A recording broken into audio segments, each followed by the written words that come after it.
Well, good morning, Salem. To all the moms in the room, happy Mother's Day. Really grateful that you're here and pray that you are extremely spoiled and blessed today as you're reminded of the critical role that you play in the lives of your families. You know, we're in this 3-week series called Embracing Changes, and Tyler walked us through the story of Joseph last week. I'm going to be walking through the story of Ruth this week and then talking about David next week. And this week we're kind of leaning into, last week was a little bit more about some of the seasons that we walk in life as we're leaning into confirmation. By the way, are we not incredibly blessed to be able to have Tyler and Arleah leading our student ministry? Can we give God thanks for them? Yeah, man. Yeah, I got to tell you, as I travel around the country and have the privilege of being able to talk with other churches, other pastors, other leaders, we are incredibly blessed in this place. And so never stop praying for the leaders in this place and continuing to give thanks for the people that are pouring into our young people in the next generation. It's a real privilege to be able to lead here and to be a part of this team.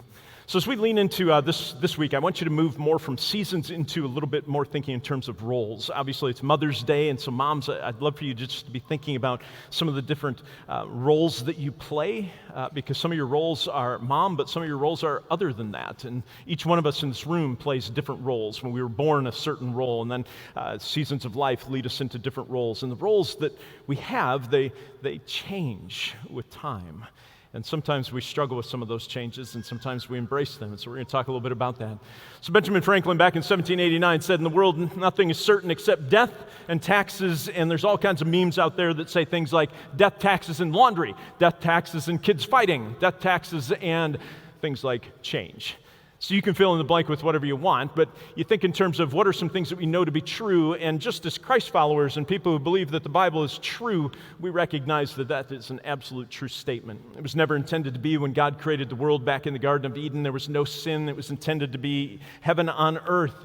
And then in typical fashion, we as mankind struggle with rebelling against God and what He has to say. And if you think about some of the challenges that you face in your own life, think about how often you find that the consequences that you experience, the challenges, the different things that you find yourself, the predicaments that you're in. If you kind of go back, we have a continual issue, don't we, with taking God at His word and doing what He has to say. And so when sin entered the world, death became a part of life. And so God started a whole new plan that came out of the Garden of Eden as He promised that a Messiah would come. Taxes came later. Jesus even talked about taxes as He said, "Give unto Caesar what is Caesar, give unto God what is God's." And so we think in terms of these are just realities of life: death, taxes, and change. Question for you.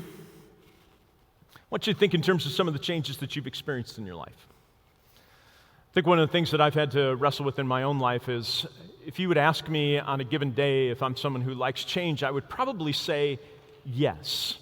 But what I've come to realize about myself is that part of what I like about change is that oftentimes when I sit in a position of leadership, I have the privilege of being able to be in the room, sitting at the table, having input and direction into where the change is going. And if you think about just like the concept of a bus, you've heard these kinds of analogies before. If you're the one sitting in the driver's seat with the wheel and you decide to hang a left, you're bracing for left. The poor guy in the back row, his head smashes against the right window because he has no idea it's coming. And so sometimes we have to wrestle through that. Sometimes we like change because we get to drive the change, and so the change is going the direction we think it ought to go.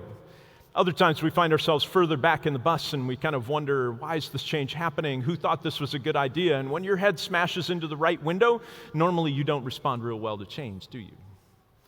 And so I've come to realize that certain change I like and certain change I really don't.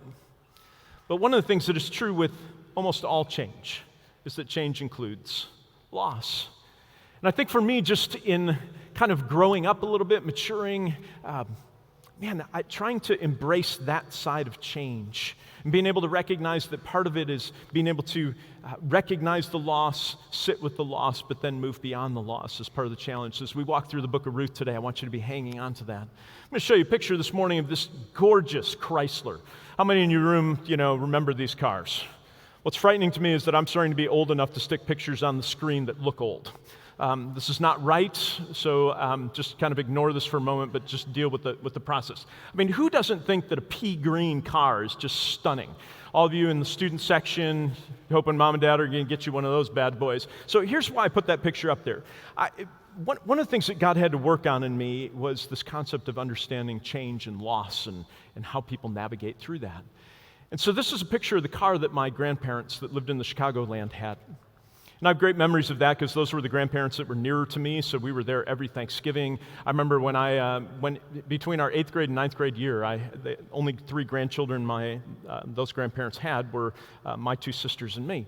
And so between our 8th and 9th grade year, we could go anywhere in the country. But the way that meant with my grandparents is sitting in that bad boy car right there, dragging one of those Airstream metal-looking trailers behind us to wherever we were going.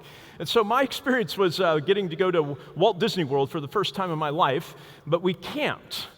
And I rode in the back seat of that thing right there. It's a V8. Could pull a trailer. Quite a vehicle. But what was interesting was as I grew up a little bit and I was in early college and my grandfather had died. My grandma reached out to me as her only grandson, and she just asked me to come down and said, "Tim, would you go shop for a car for me?" And of course, in my early 20s or late teens, whatever I was, I'm thinking, sure, I get to spend somebody else's money. I get to help my grandmother go buy a new car. This is going to be great. So all you in the youth section, this gets even better. So my grandma decided to go buy a Dodge Shadow. Look at that bad boy. I mean, that is just something. No Apple CarPlay in that, I promise you. But here's the thing. I'm thinking, this is going to be great. We're going to go buy a new car. My grandma's car's 20 years old. This is going to be a fun day. And what I found was it was a really hard day. And at one point, my grandmother was in tears. At another point, she was ready to walk out of the car dealership. And at 20 years old, guys, I didn't get it. And what I realize now is that if I could go back in time, man, I wish I could redo that. Because I think where I would start with my grandma is I'd take her out to breakfast. And I would sit with her and I would say, "Grandma, tell me some of your greatest memories of riding around in that car with Grandpa. What are some of your favorite trips that you remember? Favorite moments with family?" All those kinds of things. Because you see, wrapped up in that big old Chrysler was a whole lot of memories and a whole lot of comfort and the loss of her husband. And suddenly this car that at the time was, new and exciting, and to me was like, it's better. Everything about it's better, Grandma. Like, come on, what's not to love? And for her, everything was different. She didn't know where the knobs were. There were no memories with this car. It was frustrating. It didn't drive like the other one. The brakes were different. And in that, I began to realize that with change comes loss. And the sooner that we can accept the fact that with every change is a loss and learn to be able to settle with people and give them room to experience that loss, sit with them in the loss, it allows them to be able to acknowledge that and then move forward, recognizing that God's with them every step of the way and where He's going. So let's jump into the book of Ruth. One of my questions to you this morning is thinking in terms of the roles that you play. So moms, think in terms when you first get pregnant with your first child, all the anticipation of that, and then you start having a few munchkins running around. And I just know that for Kristen and me, as the years went on, each season seemed to have its own exhaustion, its own joy, and its excitement of its own. But it was really easy sometimes in whatever season that you were in to start looking forward to the next season, hoping that somehow maybe that season would be easier. And sometimes we look back and we think that, our children throwing themselves on the floor and having a temper tantrum, man, there are days where I would take that any day of the week over some of the challenges that sometimes we face as they're walking through life and figuring it out and the relational stuff that goes with that. And so what I want to encourage you moms is to remind yourself that through each season, your kids need you in that season. And to embrace that season, even if it feels long, even if it feels hard. But also to hang on to this, because I think one of the greatest challenges we face is not allowing our roles to define who we are. You see, moms, you were a person, you were a daughter, you were a friend, you were a coworker, you were a wife. You were all those things before you came mom. And so each of these things are part of who we are, but they don't define who we are. And so we hang on to our identity in Christ And so let's jump into the story of Ruth and her mother-in-law, Naomi. In the days when judges ruled, let's cross this one off my list. Well, that's great. Windows is continuously improving, and updates are a normal part. Let's see. How about remind me tomorrow? Okay. Thank you, Microsoft. All right. In the days when judges ruled, there was a famine in the land, and so a man from Bethlehem in Judah, together with his wife and 2 sons, went to live for a while in the country of Moab. What's interesting, I'll show you this in just a minute, but you got to remember that the Israelites and the Moabites, these were not friendly countries. This Israelite came through Moab and were at war with them at different moments. So there's a lot wrapped up in this. The man's name was Elimelech, and his wife's name was Naomi, and the names of his 2 sons were Mahlon and Chilion. And they were Ephrathites from Bethlehem in Judah, and they went to Moab and they lived there. So just a reminder, Bethlehem is just a little bit south of Jerusalem, okay? This is the kingdom of Moab, so they're on the eastern side of the Jordan River. And what's interesting is just to think in terms, down here is, the Sinai Peninsula, Red Sea, Egypt is kind of over here, right? So when the Israelites were wandering in the desert, they're down here, and they had to come up through the kingdom of Moab and the Ammonites to be able to ultimately go across the Jordan River right here and take over Jericho, if you remember the history of the story. And so there's a lot at play here. And so Elimelech and his wife Naomi had left with their 2 sons, and then a lot of time happens in this period of time. But now Elimelech, Naomi's husband, died. So think about just the season that's going on with Naomi as a mom. She's got her 2 kids. They've moved to a foreign country, and they left there because food was scarce where they were at. And so now they're in a foreign country with her sons. She was left there, and they had married these 2 Moabite women named Orpah and Ruth. And after they'd lived there about 10 years, so a whole lot's happened here in about 4 verses, right? After 10 years, both Mahlon and Chilion also died, and Naomi was left without her 2 sons and her husband. What I want you to see in this moment is that no matter how we try to address and approach life, our roles just keep changing. Whether it's a role within a role, as a mom with little kids, a mom with elementary kids, a mom with high school kids, a mom with kids that are launching, Kristen and I find ourselves at that season right now. I found myself in the interesting spot for the first time in my life. I went to go get two cards like I always do for years. And so the first time that it hit me that I was experiencing my first Mother's Day without my mom was this moment where I walked into the grocery store to go grab a card and realized I only needed one. You see, in that, the roles change. Seasons come, seasons go. But yet the imprint that my mom has made on my life continues. And so moms in the room, just remind yourself that with each season that you're in, you're making an imprint.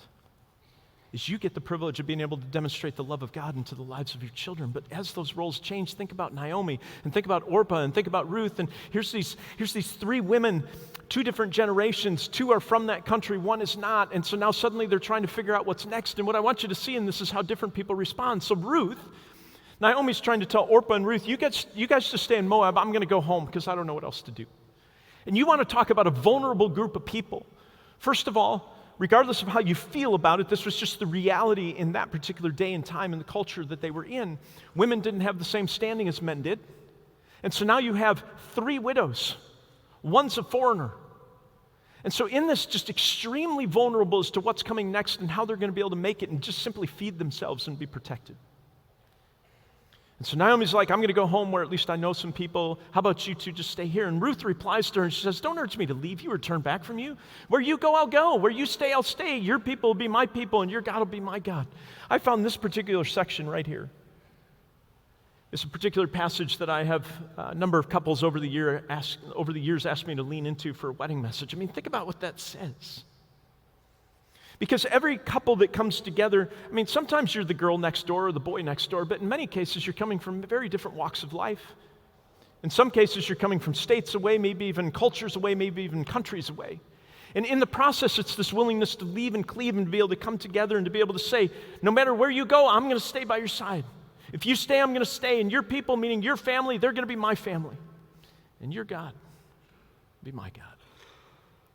What great words for us as we continue to lean in, and moms in the room and husbands that are sitting beside her. What a great moment to be able to lean into those words. But Naomi had a bit different reaction. She headed back to Judah and was going to go home because she's got to figure out how to make it. And as she's coming into town, people are like, hey, is that Naomi? mean, keep in mind they've been gone for at least 10 years because it said after 10 years, the boys died. And they were probably there for a little bit before that, so this has been well over a decade. She's coming back into town, and she says, don't call me Naomi, instead call me Mara. If you go back into the Old Testament, earlier in time when the Israelites are wandering in the desert, and they came to a rock, and they're complaining to God again because they don't have what they need, and so God finally gives them water from the rock, but there was some disobedience that happened in that, and so the water wound up being bitter, and they named that area Mara. That's because the name Mara means bitter. And so Naomi's walking back into town, and people are like, hey, it's Naomi. And she's like, don't call me Naomi, call me Mara. I mean, God's made my life miserable. I left this place full, and I've come back empty. Like, God's got to be against me. He's made my life bitter. I went away full, but the Lord's brought me back empty. Why call me Naomi? The Lord's afflicted me. The Almighty's brought misfortune upon me.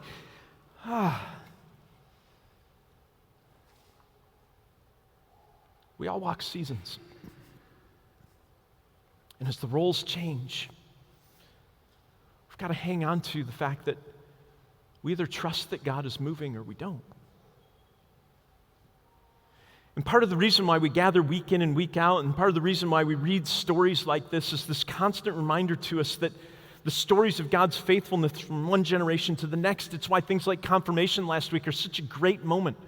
As parents get the privilege of being able to share with their children some of the moments in time where they've seen God at work in their lives, or be able to talk about seasons when we're in valleys that sing long and deep and where God doesn't seem to be present or doesn't seem to be answering or doesn't seem to be acting like himself. And so in these moments you can see, Ruth goes to, I'm going to stay with you. Naomi goes to, man, where is God? And it reminds me of the Psalms, and it's okay sometimes to shake our fists at heaven, but what we have to remind ourselves is what Psalms demonstrates to us, that in the process of shaking our fists at heaven and saying, God, where are you? God, you're not doing what you said you were going to do. Do you even hear me? Do you even see me? Do you even care? We step back at some point, and the Psalms end with saying, but you are God, and I trust you at your word. So sometimes, just like with my grandmother, like with Naomi, we've got to be able to sit with somebody in their pain. But we also have to eventually step out of the pain and keep moving forward because we recognize that change is a part of life. Until that day God calls us heavenward, we're going to experience it. And so the slogan of this 3-week series has been, through every season, God remains. So Ruth says to Naomi as they get to, remember she stayed with her, Orpah stayed in Moab, but Ruth came with Naomi back to Judah, to Bethlehem, and she said, let me go into the fields and pick up the leftover grain behind anyone in whose eyes I find favor. And so Naomi says to her, fine, go ahead. And what I want you to see is, what do you do when change comes? Do you find yourself just kind of taking one step? That's a little bit what Ruth did. She said, I don't know what, she'd never even been to Judah. And so now she's going to go to a foreign country with her widowed mother-in-law, as a widow herself, the most vulnerable in the culture. And what does she do? She just follows her.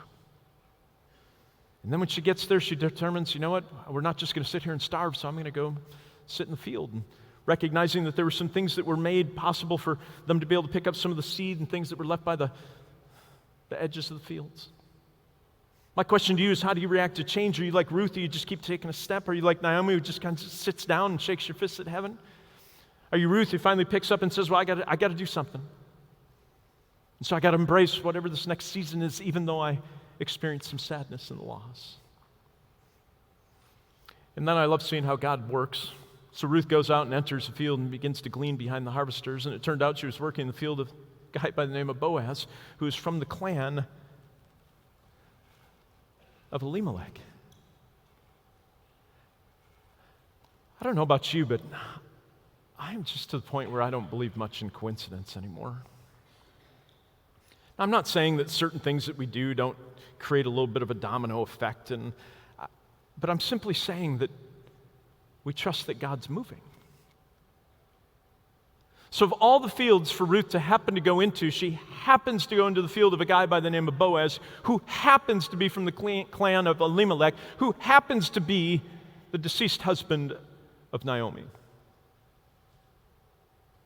So God moves in and through that as Boaz takes notice, and Ruth comes to him because he starts telling his guys, because Ruth must be cute or something, because Boaz is says to his guys, hey, make sure you leave a few extra things on the side and leave her alone. So he's protecting her, putting a cloak of protection over her, because you can imagine vulnerable people on the sidelines working with the harvesters. Oh my goodness, guys, you can just imagine. And so Boaz puts a cloak of protection over her, and he tells him, hey, drop some extra stuff so that she can easily pick it up and get taken care of. And so she's noticing that there's way too much stuff left behind here, right? And so she finally talks to Boaz, and she says, why have I found such favor in your eyes that you notice me, a foreigner? And that's a critical thing. This girl's from Moab. And Boaz replied, I've been told all about what you've done for your mother-in-law since the death of your husband, her willingness to be able to sit with her in the loss and the pain, to be able to leave a country that she knew, to be able to make sure that Naomi was taken care of, how you left your father and your mother in your homeland and came to live with the people you didn't know. May the Lord repay you for what you've done. May you be richly rewarded by the Lord, the God of Israel, under whose wings you've come to take refuge. For me, it's just a constant reminder of the scriptural truth that God is faithful. I think sometimes we simply got to be reminded of that. We know it's true. Moms in the room, let me assure you that in the moments when you feel like maybe something's going wrong, that maybe you don't have enough left in the tank, that maybe there's some distance between one of your kids and you, that maybe one of your kids has gone a direction that just breaks your heart. The fear, the anxiety, all the stuff that wells up inside, the thing that you hang on to in every step of the way is that in every season, in every role that you play, God is faithful. He's faithful. I know sometimes over the years, as Chris and I walk together and some of the highs and lows of parenting, extreme joys and extreme pains. And through that, what we hang on to is that God has entrusted us with our children and called us to parent to the best of our ability, never perfectly, recognizing when we do it wrong and leaning into the best that we can do. And here's the thing. When you're leaning into God's faithfulness, it's this reminder, moms, that though sometimes what you're worrying about is their safety, whether or not they're fed, whether they've got the right nutrition, whether or not they've got the right friends, whether or not they've found the right person, whether or not they're going to the right school. There's so many things that we can worry about. And yet God's the one that reminds us, you don't have to worry. Why? Because He's got them. Just like He's held you in those moments when you feel out of control or feel like things aren't going where you think they ought to go. Just keep loving your kids. And keep pointing them back to the God who loves them more than even you. And remind him, God is faithful. I have to fast forward. My encouragement to you would be Ruth is a whopping 4 chapters long. If you want to go back and read the rest of the story, it'll take you 15 to 30 minutes, depending upon how you read. It's a great story of God's faithfulness, God's redemption. And you're going to see how this whole thing comes to an end. But what ends up happening is Boaz goes to the city gate and he meets with the elders. And in the process of doing this, he's what's called a kinsman redeemer. And in the culture of that day, somebody that was vulnerable like Naomi, somebody like Ruth, somebody had to be able to help. And somebody ultimately had to buy back Naomi's property because it was the only source of income or inheritance that she had. And she had no heirs, so who was going to take it on after her? And so what ends up happening with the kinsman redeemer is he buys the property back, and then he actually went to a point where he was willing to marry Ruth so that he could provide an heir, and God worked through that. So Boaz announces to the elders and all the people, today you are witnesses that I bought from Naomi all the property of Elimelech, Kilion, and Mahlon. And so now they've got property. Naomi's protected. Ruth is. And so he marries Ruth the Moabite, Mahlon's widow, takes her as his wife in order to maintain the name of the dead with his property so that his name will not disappear from among his family or his hometown. Today you are witnesses. And here's the amazing part. He became what was called a kinsman redeemer. But the thing I want each one of us to wrestle with as we walk out this morning is never forget it's not just a story about some lady named Ruth and her mother-in-law named Naomi and a guy by the name of Boaz. But there's a far bigger story that we all hold because we were redeemed, and I'm reminded in 1 Corinthians that we were bought at a price. You see, moms, dads, every person in this room, I think sometimes we fail to remember that at one point we needed to be bought. We're just coming out of the season where we celebrate the statement from the cross that is finished, paid in full. And so God had to buy us back so that we might be redeemed and be heirs of heaven. And so no matter what season you're walking through, no matter what the role is, no matter how deep the valley or how joy-filled the mountaintop is, we hang on to God's promises that He's faithful and that He's bought us back and that nothing can take our inheritance away. The rest of the story. So Boaz and Ruth have a son by the name of Obed. Obed has a son by the name of Jesse. Jesse has a kid by the name of David. So Boaz is actually King David's great-grandfather, and ultimately Jesus comes through the line of, think about this, a foreigner, a Moabite by the name of Ruth. Did you see that one coming? You see, God's constantly moving. And so for us to hang on to that promise, moms, I want you to walk away with that phrase. God is always working. And sometimes He's working in you. Sometimes He's working through you. Sometimes He's working despite you. But He's got your kids. And you keep pointing them back to Him. And that they're heirs of the King. Let's pray. Father God, we thank and praise You for the privilege of being able to come together into Your house and to be reminded of the incredible love that You have for us. Sometimes, depending upon the seasons that we're walking through or the roles that we play that are constantly changing, we struggle with the sadness or the loss of one season to the next, one role to the next. And sometimes, God, we experience those in traumatic ways. Sometimes we experience them just in the normal ebbs and flows of life. And so, God, for each mom that's in the room, I ask that you would just give them extreme peace today, that they would know that they're loved. God, where there's brokenness, I ask that you'd bring healing. Where there's joy, I ask that you would just pour more. For those in the room that want to be moms, but for whatever reason haven't been able to so far, God, I ask that if it be Your will, that you would do the miraculous. God, for the moms in the room that feel like they're making mistakes, or that they haven't done it right, or that somehow it's not working, or that their kids are going the wrong way, and God, all the anxieties and the worries that well up inside of us, may we be reminded of the fact that in all of those seasons, You remain. And through it all, God, may we be reminded of Your faithfulness, that You walk beside us and You promise to carry us and carry our kids. So God, these things we ask in Your precious and holy name. Amen.